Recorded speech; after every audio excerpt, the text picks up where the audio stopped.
Hey guys, a lot of people in chat have been asking me to make a movement video in Spellbreak, and I made the little scuffed like Twitch highlight thing, but it's basically too long, so I thought it would make something nicer.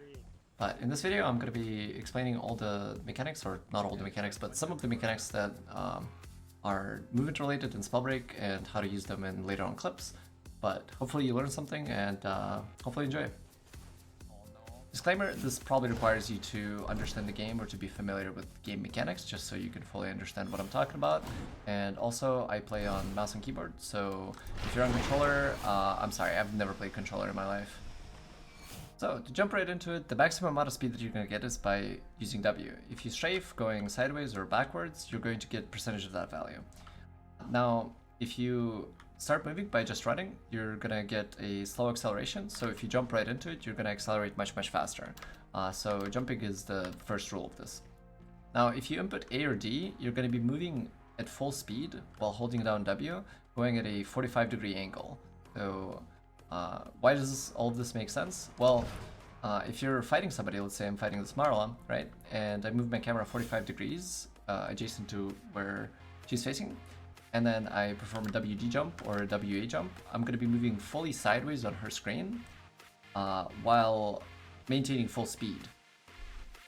And this game also uses momentum carry and like momentum movement decay, so if you're doing a WA jump and you want to actually hit somebody, you're going to WA, WG jump to the side, and then you're going to hold down A or D key depending on the direction in which you're going. So this is not big movement tech, but it can give you a decent edge on somebody in terms of movement speed, because at times you'll be moving quite slow, so this might matter. Now, the second thing you're going to know is that it's actually more efficient to not run out of mana for Levitate in terms of mana cost. And another thing that kind of ties into it is sword hovering. So what sword hovering is whenever you're using a sorcery while in the air, you see kind of like you hover and you slow down. So instead of fully running out of mana while going up, what you can do is you can use your sorcery to slow yourself down and then immediately levitate after. So how you cancel your sorcery is by left clicking or right clicking. It'll cancel the sorcery that's being hovered. And you basically utilize it as like a way to slow yourself down in the air, which will allow you to traverse terrain much further and way more efficiently for your mana. In fact, it can actually leave you with some mana to fight somebody if you're using your runes smart. Going to a little bit more complicated things, this is called the momentum carry. So if you notice, my dash is going a little bit further than your, regular old dash on the ground. And the reason why is because I jump at the end of it. So you'll see me dash to the ground, and then I jump to reset it. Now, a lot of abilities in the game follow a similar logic, so I recommend getting used to dashing because it's going to help you figure out a lot of other abilities. Another thing to keep in mind is that whenever you dash towards the ground, it actually adds the gravity force towards your movement speed. So you're actually going to be dashing forward further if you dash towards the ground than you will be normally. But I wouldn't rely on it because you're going to be air dashing a lot of the time too. To get a little bit more mechanical with dash, you can actually turn it while in the air too. And what this means is that you can do something called squiggle dashing. It's basically where you dash into an initial direction and then you turn your dash around, but you end up turning your camera back into the direction that you started going towards or into the direction that you desire. The reason why you would want to do that is because you can juke somebody out, or you can like crank a 90, for example, if you're going around the corner and then you like quickly turn around while somebody's chasing you, they're gonna not be able to keep track of you because you're moving really fast, and you maintain that momentum afterwards the dash is over. What you can also do is you can WA or WD dash. I don't use this a whole lot, but it can be quite useful in certain situations. It's just very situational. What I do use a lot is S-key dashing. So if you look straight at the ground and you hold your S-key while dashing, you can gain a decent bit of height while maintaining sight of the person that you're fighting. I use this a lot whenever I'm surrounded by a bunch of Stone Shaper users. So don't forget about verticality of dash, and obviously you can dash upwards too. I see a lot of people have been slamming on my boy Spring Step, and basically all the runes in Spellbreak follow the same logic or similar logic to movement carry and being attached to in-game mechanics.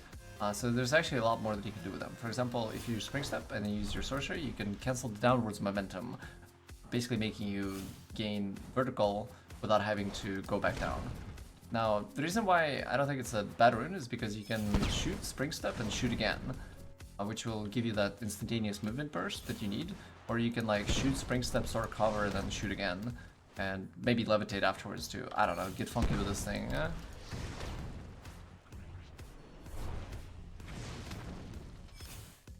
Alright, so moving on to class-specific interactions, as you may know, you can cancel Fireflight pretty much immediately after entering it, much like Flight.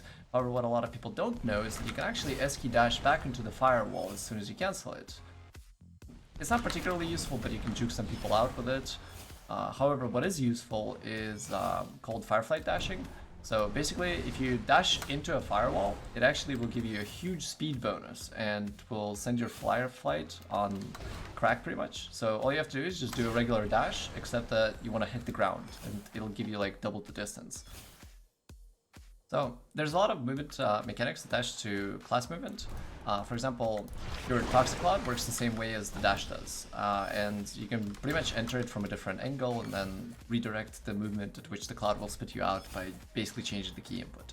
Alright, so this next tech is a little bit complicated, but basically you dash upwards and you cloud downwards, then you repeatedly S-key dash backwards on top of the cloud. I'm just kidding, I just thought it looks funny. So this next one's a little bit more serious, but what you want to do is you want to enter the cloud while having S key input, rotate yourself 180 degrees, and then change your input back to W key. Okay, so this is a little bit too fast, but you run inside of the cloud and you have S key, then you go a full 180, and then you spit yourself back out with W. For Frozen Alacrity, what you can do is you can jump off of the trail that you're moving at. Basically, you just do a WA or WD jump to the side as you're swiftly turning your camera to the side.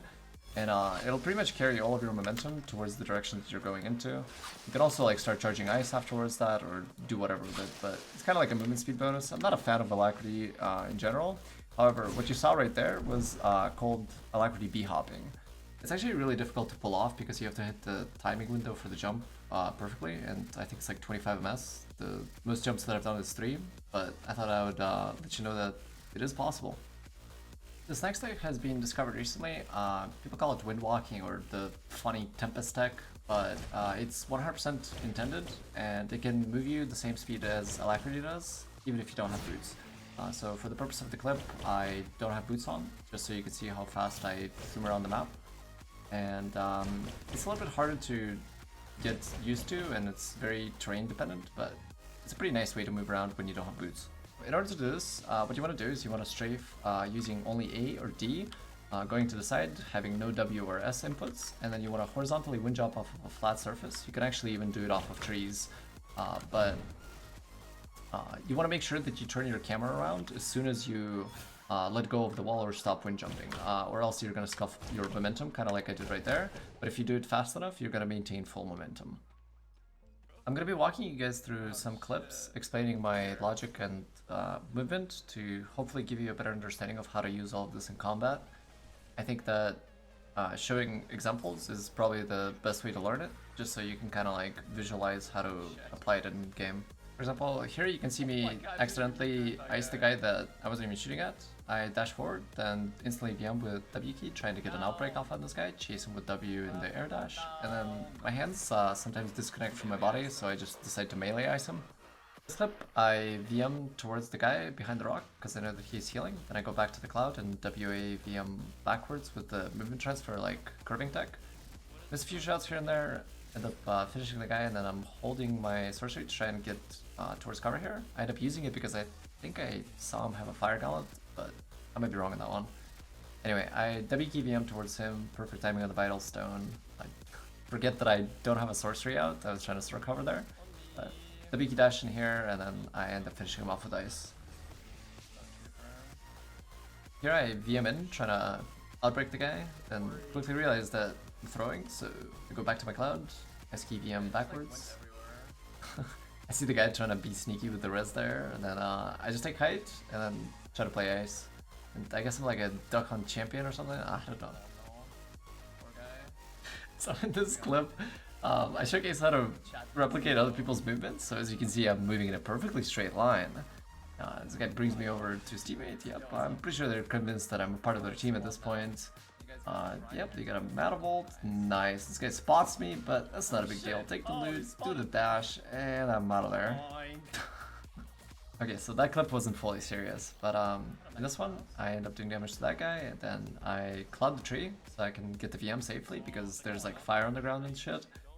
So here I just take height. I actually don't notice that there's a guy behind me right now.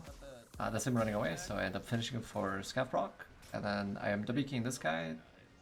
It looks like he's playing fire, so I cast my Ice Sorcery and then start charging ice, because he can shoot his fireballs through this thing. And I dash through, and then end up VM dashing myself backwards, and I think he dies to Storm. What are these clips?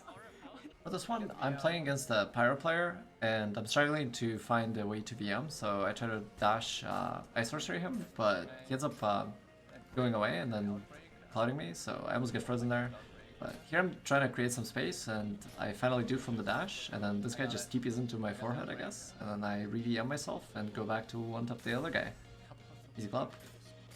Alright guys, hopefully you enjoyed the video. One piece of advice that I can leave you with is that anything mechanical that you will do is best rehearsed over and over until it becomes second nature. Basically what I'm trying to say is that you practice something until it's autopiloted, and eventually you will just be able to do it on cue without really thinking about it.